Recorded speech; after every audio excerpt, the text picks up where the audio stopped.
Assalomu alaykum, hurmatli obunachilarimiz. Bugungi ustanobchamiz Bag'at Dimitropa İsmail ağamızın xonadonida bo'ldi. Beri общий 3 tane ikki 1,5 ishga ustanobcha etib beramiz. Hozir İsmail amma fikrlarini eshitamiz.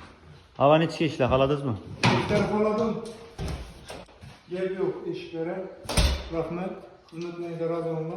Sifatlari, narx-navolar bilan ko'nglingiz to'ldimi? To'ldi, hammasini joy-joyida. Rahmet. Arzon sifatli ekan, zo'r. Sizga rahmat. Bu ishlarimizni qalyondan ishlab berdik. 6lik bo'ladi, davollar bilan ishlab beramiz. Ko'rishingiz mumkin. 1,2 bilan 1,5 ishimiz aynali bo'ldi. Zamoklar ham sonraki tugilmasidan 5 yilda zamok bo'ladi. Sizda bo'ladi, bog'laydi.